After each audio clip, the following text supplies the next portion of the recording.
Bapak yang saya muliakan, Bapak Kiai Haji Wirta Amin As-Salaf, Ketua DMI Kecamatan Pademangan, Ustadz Haji Itik Purwanto, Wakil Ketua DMI Pademangan. Mudah-mudahan Allah berikan sehat selalu, Ustaz.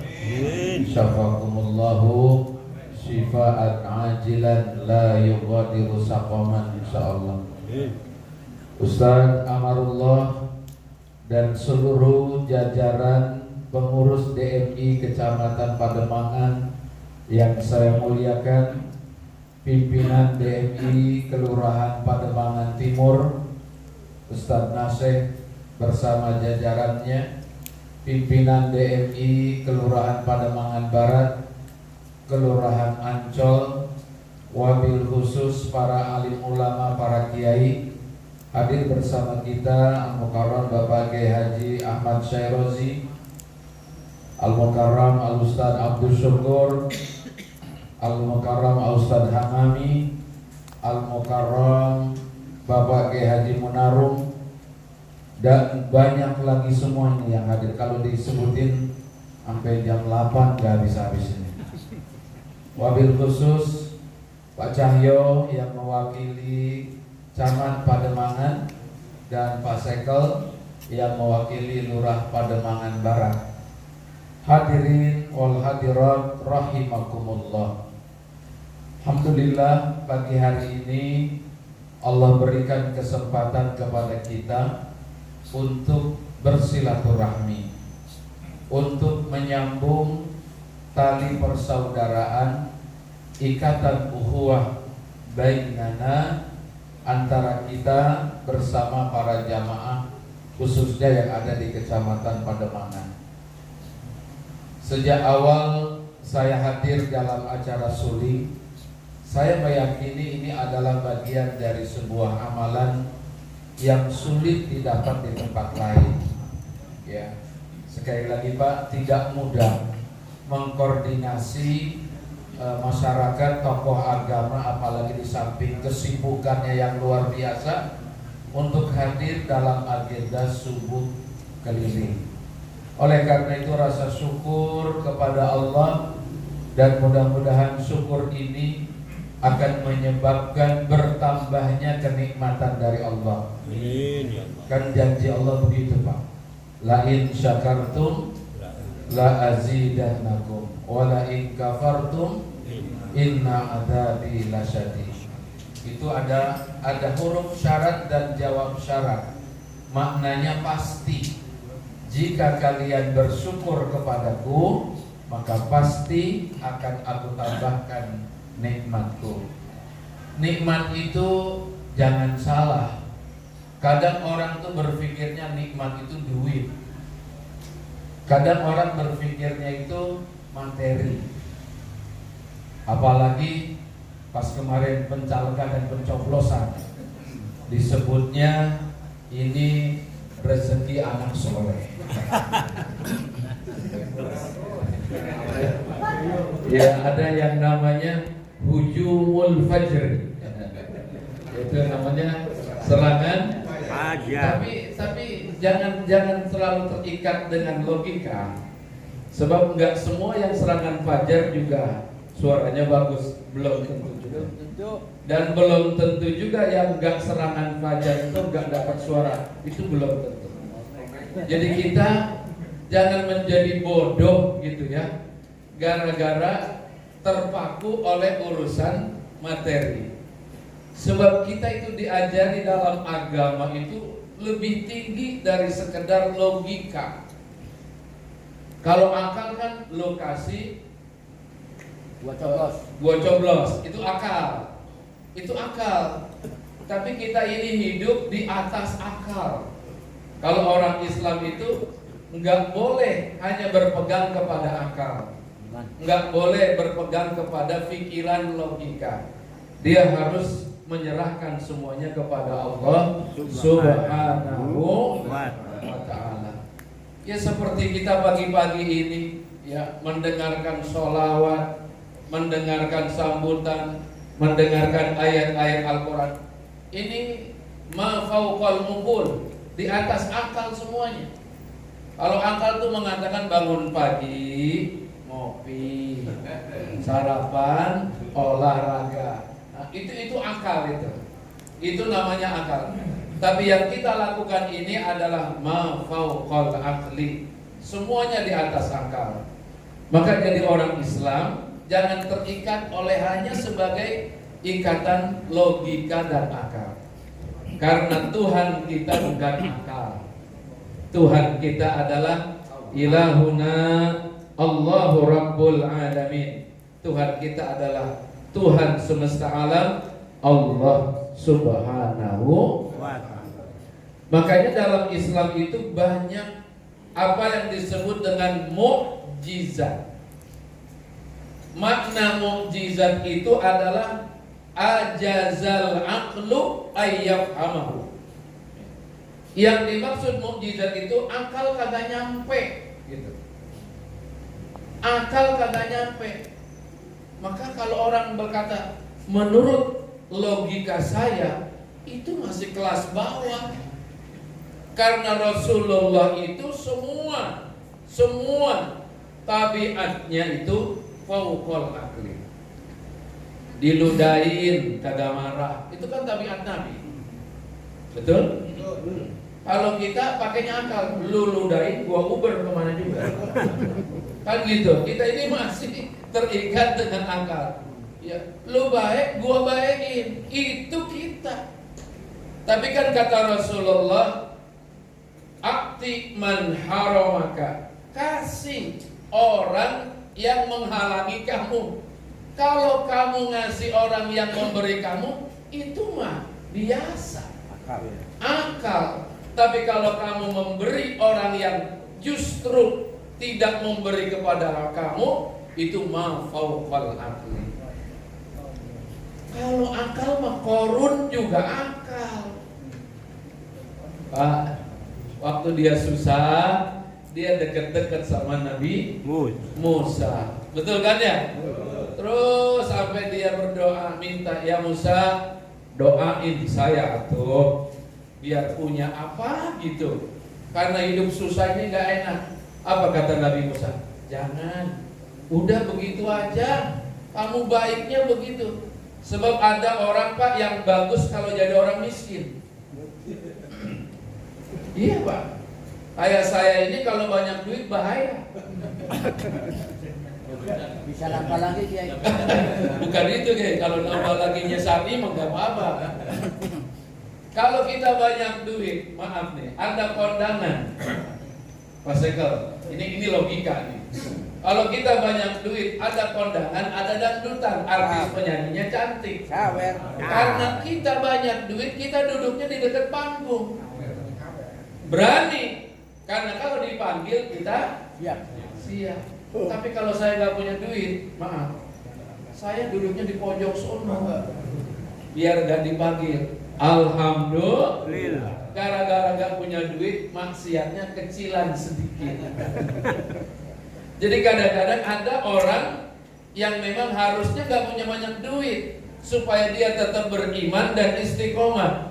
Begitu dikasih duit, goyang. Ya itu seperti Korun itu. Begitu hartanya banyak, boro-boro taat sama Nabi Musa, taat sama Allah juga kagak.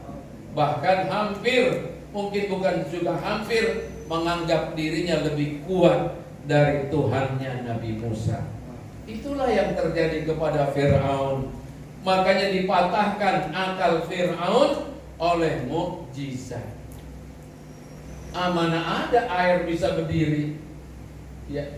Begitu Nabi Musa dikejar-kejar oleh bala tentara Fir'aun, dia berhadapan dengan Laut Merah, maka dia berpasrah kepada Allah. Di belakang bala tentara Fir'aun, di depan Laut Merah, nggak ada jalan. La mafarra, tidak ada jalan keluar. Tapi apa kata Allah? Idrib, pukulkan tongkatmu itu kepada air laut. Fanfalaqal bahru, maka air terbelah jadi berdiri kayak batu es. itu adalah mukjizat dan kita harus percaya. Kalau nggak percaya, hari ini langsung jadi murtad. Betul nggak? Betul. Karena faktanya sudah ada di Quran bahwa lorong air laut merah itu terbelah menjadi 12 lorong jalur jalan orang Bani Israel lewat. Begitu lewat, apa logika Fir'aun? Ini logika nih. Makanya jangan suka ikut logika mulu. Itu Bani Israel lewat bisa. Ayo masuk, sikat, kejar. Dikejar. Rupanya laut terbelah itu hanya berlaku sementara. Kayak obat, ada apanya? Ada masa berlakunya, ada kadaluarsanya, ada dosisnya. Rupanya ini air terbelah dan bisa tegak itu hanya untuk Bani Israel, tidak untuk Fir'aun dan pengikutnya. Begitu mereka masuk, nyambung lagi itu air laut. La haula wala quwwata illa billah. Apalagi kita ini orang yang berdakwah dalam agama. Buang dah logika terlalu kuat, itu buang. Sebab kita ini diajari selalu supaya lillahi. Terus kita kan ngajarin orang, niat kudu ikhlas. Ya yang pertama ikhlas itu ya khususnya Habib Fauzi, pimpinan Uswatun Hasanah. Karena dia Uswatun Hasanah. Panahnu seharusnya kita ini juga mudah-mudahan paling tidak kecil-kecilan menjadi uswatun hasanah. Besok kalau logikanya nggak masuk, jangan marah-marah dulu, jangan kesel dulu. Ya gitu. Kira-kira karena Allah pasti memberikan yang terbaik. Insya Allah. Innallaha ala kulli syai'in qadir. Diundang ceramah ke Labuan, Pak. Naik bis sendiri ngeteng. Pulangnya ngeteng, dikasih amplop 35.000. Logis enggak? Akalnya marah. Ini orang punya otak apa enggak ya? Betul apa enggak? Akhirnya kita pulang ngaji bukan dapat ceramah, marah-marah, keselnya luar biasa, mengumpat di dalam hati, enggak ikhlas kepada Allah. Padahal Allah sedang menguji kita. Ya, padahal Allah sedang menguji kita. Namanya rezeki itu kadang banyak, kadang sedikit. Tapi Allah tuh kesian sama para dai itu. Jangan dibiarkan terlalu lama dia sakit hati. Selalu ada jalan keluar. Insya Allah. Wa may yattaqillaha yaj'al lahu makhraja wa yarzuqhu min haitsu la yahtasib. Itu kan apa itu? Dalilnya santri, sabar gitu, tenang. Orang tuh bagi sembako, bagi duit. Kita mikir, kita bagi apa? Doa. Kita bagi doa. Kita kasih ayat-ayat Allah kepada masyarakat. Urusan mereka pilih atau tidak, biarkan Allah yang mengatur. Betul apa tidak? Betul. Sebab kalau maaf Pak, kalau jadi caleg nggak ikhlas, stres Pak. Udah banyak tuh videonya di grup-grup tuh. Ada yang gantung dirinya. Ada yang japri ke saya, ya Allah, jangan stres ini, ya Allah. Orang mah jangan japri kek. Dia tahu kita lagi nungguin penghitungan suara. Ya Allah, itulah hadirin rahimahullah. Makanya kita harus berada di atas akal. Karena hanya orang-orang yang berada di atas akal lah dia bisa bertemu dengan Allah Subhanahu wa ta'ala. Seperti peristiwa Isra Mi'raj. Itu semua tidak masuk akal. Nabi di Al-Aqsa jadi imam sholat, makmumnya para nabi dan rasul. Ya kalau kita pakai ukur akal tak bakal nyampe. Orang nabi dan rasulnya udah pada meninggal semua. Betul apa tidak? Betul. Tapi kalau kita kembali kepada ayat Allah, yuhyi wa yumitu. Yuhyi itu fi'il mudhari, saudara. Kan gitu kata wong santri. Yumit juga fi'il mudhari. Artinya fi'il mudhari itu adalah pekerjaan yang dilakukan terus menerus sampai yang akan datang. Jadi orang mau dimatiin kapan, mau dihidupin kapan, mau hidup lagi, mau mati lagi, urusan Allah. Ketemu di ayat yuhyi wa yumiit. Jadi terus di ujungnya apa? Wa huwa ala kulli. Kalau sudah kembali kepada ayat itu, enggak ada kita terkait dengan logika. Insya Allah ma fawqal uqul, maka semua yang ada di atas akal itulah kekuasaan Allah Subhanahu. Sebentar lagi Ramadan. Ini juga adalah sebuah anugerah Allah Subhanahu wa ta'ala, di mana akal semua tumbang di hadapan Allah. Kan orang selalu berkata, ya, gizi buruk karena kurang makan. Makanya programnya Pak Prabowo makan siang gratis. Tahu dari mana? Oke, amin. Bawa Prabowo, saya bawa Prabowo juga. Walaupun ya mudah-mudahan saja Allah mudahkan program. Tapi belum tahu, hitungan kan belum beres.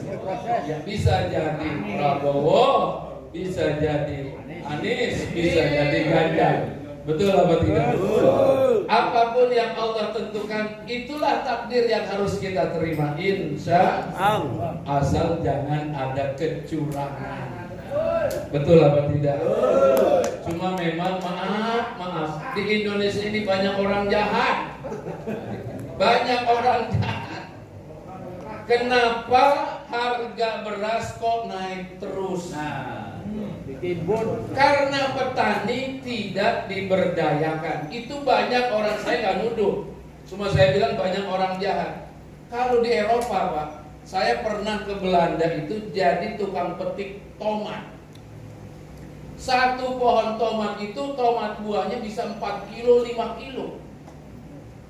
Jadi kalau metik pohon tomat dari jam 8 pagi sampai jam 4, kecuali makan siang, kita berdiri saking banyaknya tomat. Sehingga petani di Belanda itu berkah hidupnya.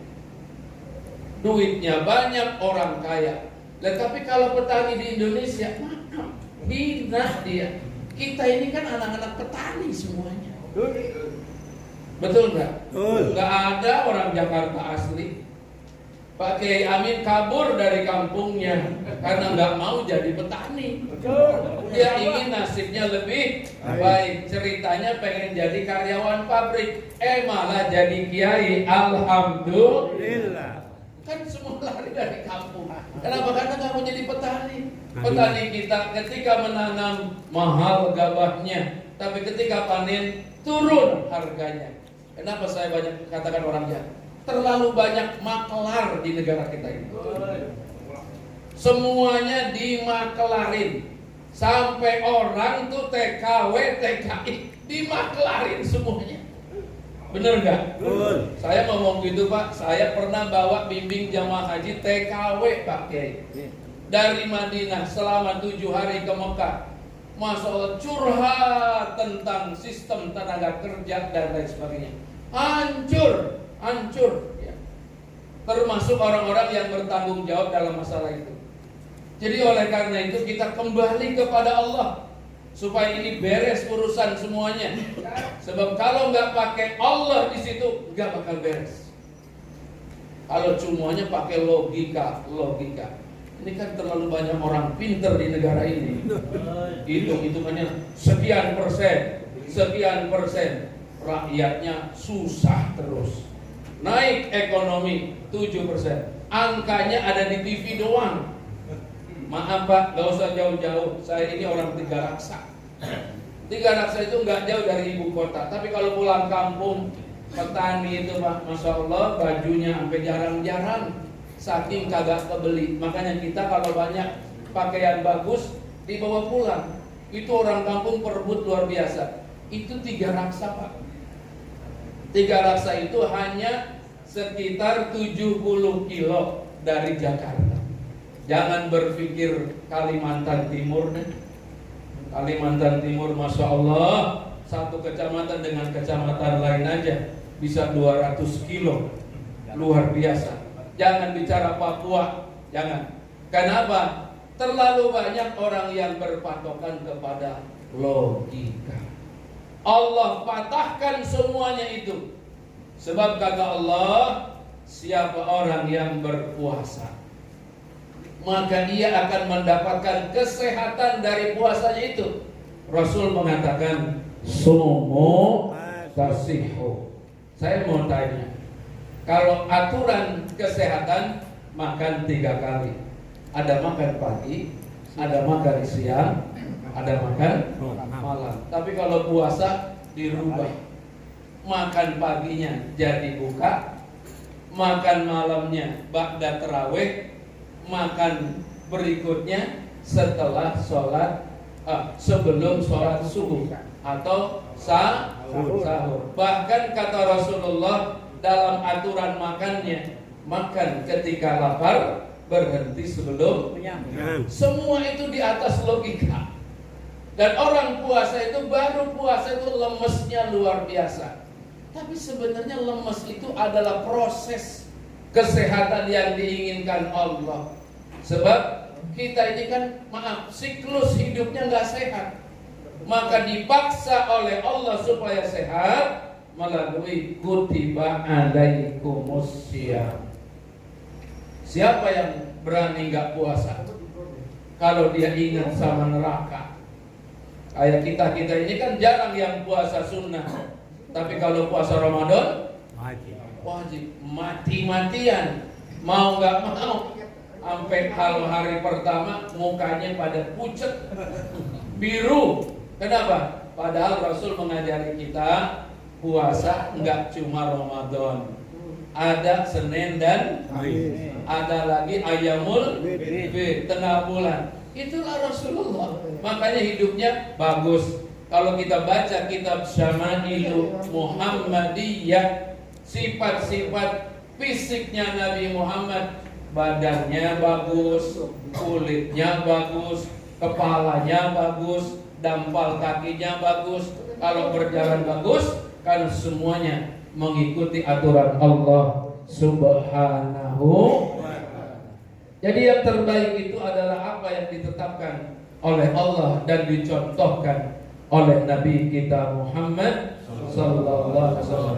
Kalau berkah nggak usah tanya deh. Ya, apalagi untuk ustadz-ustadz bulan Ramadan, syahrul mubarak. Ustadz-ustadz kita kalau bulan Ramadan kuliah subuh, kuliah duha, kuliah duhur, qoblal buka, kemudian tarawih, 5 paling enggak jadwalnya itu. Kali 500. Hitung aja. Kali 10.000 pahala. Insya Allah. Jangan suka dikalkulasi dengan rupiah, karena itu logika. Apa yang saudara dapat dari masjid dan musola jamaah, terima. Insya Allah. Orang berdakwah seperti orang menanam padi, bawa cangkul ke sawah mau nanam padi. Di sawah ada eceng. Apa itu? Kangkung. Ada apa itu namanya? Genjer. Di tengah-tengah genjer ada ikan lele. Kira-kira diambil apa enggak ikan lele? Tapi kan kita bukan nyari ikan lele. Kita mau nanam padi. Maka diundang ke Labuan 35.000, jangan marah. Karena Allah sedang menguji kita. Tapi Allah tuh kasihan sama dai. Jangan marah berlama-lama. Besok paginya langsung diganti dengan sesuatu yang tidak diduga-duga. Ada teman dari Australia telepon, Ustaz, gantiin Ana nanti siang di Menara BRI 2 Semanggi. Ana lagi di Sydney. Dia bilang, masih ngantuk kita pada Labuan, cuma 35.000, hati kesel. Capek, harusnya tidur. Akhirnya terima, dijemput, datang dijemput. Begitu masuk mobil kata sopirnya, Pak Kiai, itu ada buah-buahan di samping, silakan dimakan. Ya Allah, beda amat sama kemarin. Begitu datang ke BRI 2, apa kata direkturnya, Pak Kiai, di sini kalau ngaji nggak lama-lama, cukup 15 menit paling lama. Semalam aja 1 jam cuma 35.000, apalagi ini cuma 15 menit. Logika. Tapi Allah itu enggak terikat dengan logika. Apa yang dikasih oleh BRI 2? 100 kali yang semalam. Allah kesian sama kita. Makanya besok kalau dapat 50.000 terima. Itu tandanya mau dapat 50 juta. Amin ya Rabbal. Mudah-mudahan berkahnya Allah berikan kepada kita semua. Amin. Insya Allah. Kalau kita yang bukan mencontohkan lillahi ta'ala, terus siapa? Fanahnu du'atun qabla kulli syai'. Kita ini adalah dai sebelum jadi apapun. Mungkin saudara ada yang pedagang, mungkin saudara ada yang pegawai, mungkin saudara ada yang bisnismen, ada yang pejabat, tapi saudara itu dai. Itulah yang tidak boleh lepas dari karakter diri kita. Mudah-mudahan dengan demikian hidup ini mengalir, dakwah ini semakin subur, dan subhanallah, sekali lagi saya sangat berbahagia menjadi bagian dari kegiatan suling di Pademangan. Mudah-mudahan kita dipanjangkan umur, Allah, sehat walafiat, berkah selalu, dan mudah-mudahan Allah mempertemukan kita bukan cuma di dunia, tapi insya Allah di dalam surganya nanti.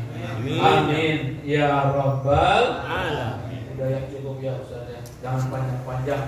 Ini ceramah udah ahlinya semua lah. Nggak usah, ini mah mengisi kekosongan menjadi sebab silaturahim. Mudah-mudahan Allah meridhoi kita. Amin. Dan mudah-mudahan Allah memberkahi kita semua. Hadanallahu wa iyyakum wallahul muwaffiq ila aqwamit thoriq. Wassalamualaikum warahmatullahi wabarakatuh.